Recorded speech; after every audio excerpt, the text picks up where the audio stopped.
उत्तर दीजिए श्री राम, जो ग्रंथ है जग में सबसे पावन, जिसने सिखाया जलाना भीतर का रावण, जिसका आधार शुभ कर्म है, जिसने प्रेम दिया ममता और त्याग समर्पण का मर्म है, पर जिसके अंत में प्रश्न बड़ा, जो हमारे मन में शीश ताने खड़ा। जब राज धर्म था सब कुछ ही, फिर क्यों पत्नी व्रत का वचन लिया? क्यों त्याग दिया उसको जिसने बरसों संग वन में गमन किया? जो राम है जग में पतित पावन, केवल सीता माँ के कारण। जो पतित का सीता को त्यागा, तो क्या उस राम में भी बसा है गुण रावण का? कहिए, क्यों छोड़ दिया आपने अपनी पत्नी को? क्या घटा था ऐसा जिसके कारण आपको ये निर्णय लेना पड़ा? ये व्यक्तिगत निर्णय है। तुम्हारे इस प्रश्न का उत्तर देना नहीं देना ये मेरा निर्णय है। उसका निर्णय जिसका फल पूरी स्त्री जाति पर प्रभाव डाल सकता है, वो व्यक्तिगत नहीं होता। आपको उत्तर देना ही होगा।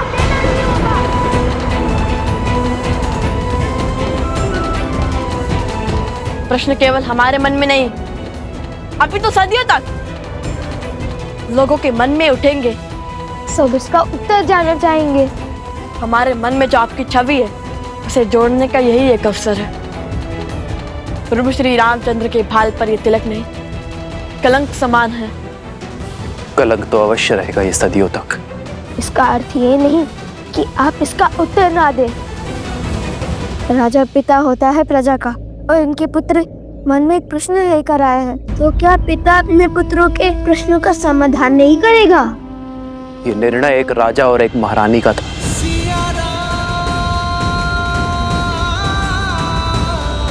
हम दोनों का था।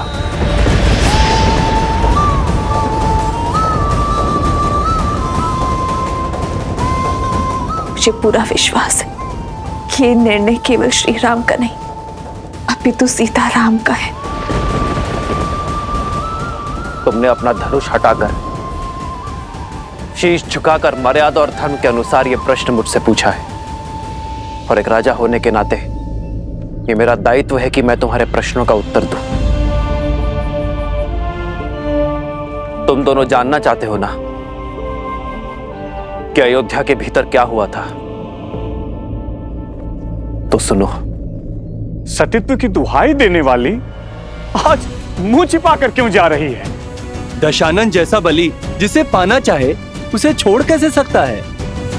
यदि हमारे रघुवंशी ऐसा समाज बनाना चाहते हैं जहां स्त्रियों की त्रुटियों पर पर्दा डाला जाए, तो ऐसे तो हम दूसरे नगर में पहुंच जाएंगे भाई। मैं मर्यादा पुरुषोत्तम राम नहीं हूं। मैं ऐसी स्त्री को नहीं अपनाऊंगा जो किसी अन्य पुरुष के साथ रहकर आई हो। हम दोनों अपने राज्य का परित्याग कर देंगे तो ना ही कोई प्रश्न उठेंगे और ना ही कोई उत्तर की अपेक्षा करेंगे। हम दोनों नहीं, केवल मैं आ रहा हूं। जिस क्षण महाराजा राम महारानी सीता को त्यागेंगे, उसी क्षण अयोध्या के सब दुख मिट जाएंगे।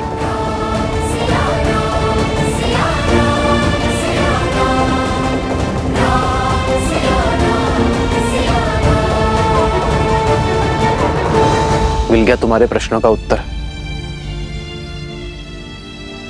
मिल गई संतुष्टि तुम दोनों को। अब तुम मेरे प्रश्नों का उत्तर दोगे।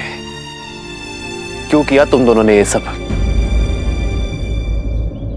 क्या संबंध है तुम्हारा देवी सीता के साथ? हमारा संबंध हर उस स्त्री के साथ है जिसके साथ अन्याय हुआ। भगवान वाल्मीकि से केवल अस्त्र शस्त्र की शिक्षा ही नहीं ली हमने, अपितु स्त्री के सम्मान की रक्षा की शिक्षा भी ली हमने। अब जब तुम्हें अपने प्रश्नों का उत्तर मिल गया है, तो अपना हट छोड़ धर्म की स्थापना में मेरी सहायता करो और उस अश्व को मुक्त कर दो। हाँ पुत्रों, अश्व प्रभु को लौटा दो। अब तो आपके मन का हर संदेह मिट गया ना?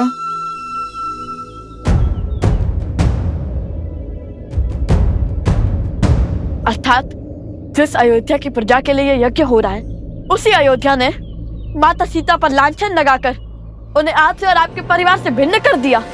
आपसे सुख, संपदा और वैभव सब छीन लिया। जिस स्त्री ने बिना एक प्रश्न किए 14 वर्ष आपके साथ वनवास स्वीकारा, जिसने रावण के पास से निकलते ही अपनी परीक्षा का दंश भोगा, उस पवित्र देवी सीता पर इतना घोर लांछन लगाने वाली प्रजा को आपने दंड तक नहीं दिया। आपने उन्हें शांत करने के लिए माता सीता से भिन्न होना चुना। प्रजा के मुख में पत्नी का हर समर्पण भूल गया।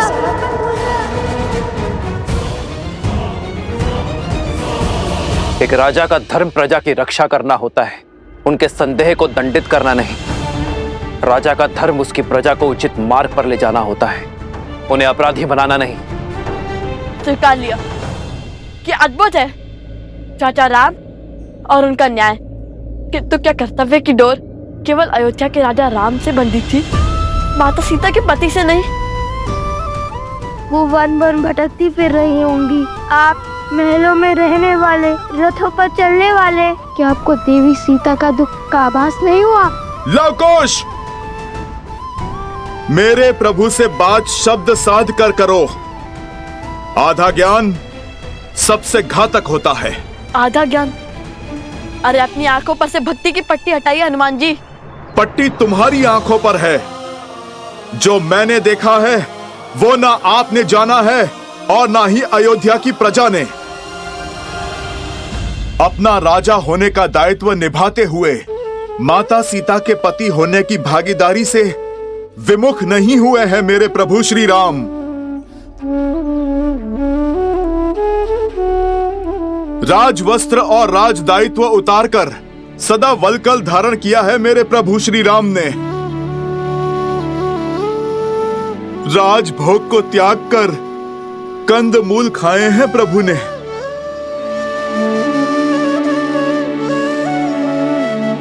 कोमल शैया छोड़कर कृषा पर सोए हैं मेरे प्रभु श्री राम।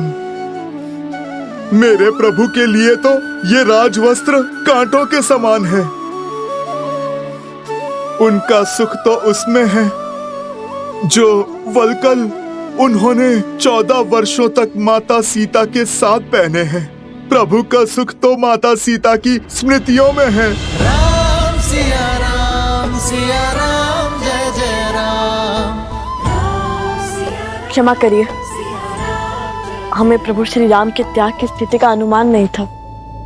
किंतु ऐसा नहीं है कि हमारे प्रश्न अनुचित है। हमने आपके प्रभु को 2 कड़वी बातें कही और आपको इतना क्रोध आ गया।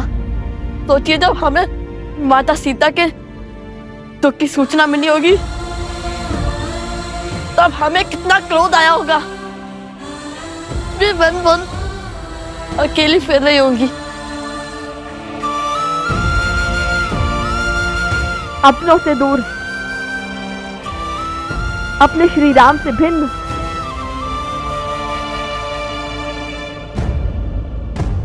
कृष्ण अभी वही है, प्रजा के साथ न्याय करते करते अपनी पत्नी के साथ अन्याय क्यों? ये त्याग आवश्यक था और ये मेरी सीता का निर्णय था और ये अनुग्रह मुझे स्वीकार करना पड़ा अपनी प्रजा के लिए। अद्भुत। तो फिर राजा का पद क्यों नहीं त्याग दिया?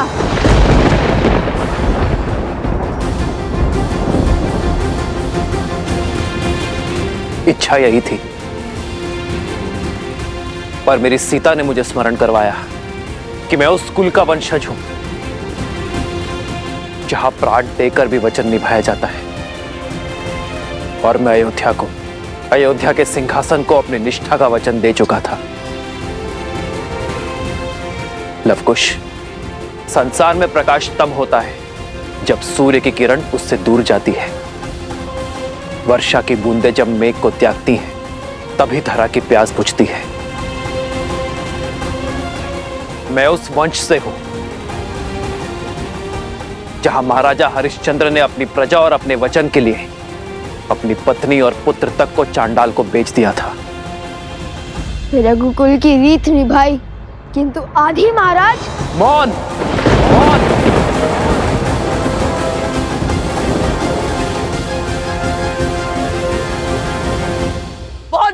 आपकी भूल छुप नहीं जाएगी महाराज।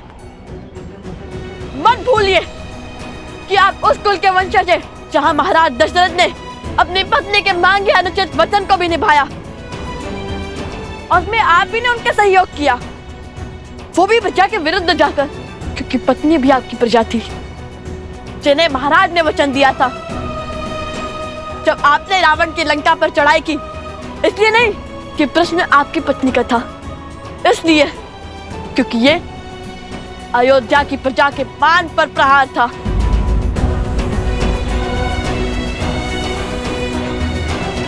ठीक कहा आपने, सूर्य को किरण से अलग होना पड़ता है प्रकाश के लिए, तो चलता है किंतु उसके अंदर छाव नहीं होती। आप रघुकुल के सूर्य हैं, आप वो दीपक कैसे बन गए जिसके तले अंधकार है?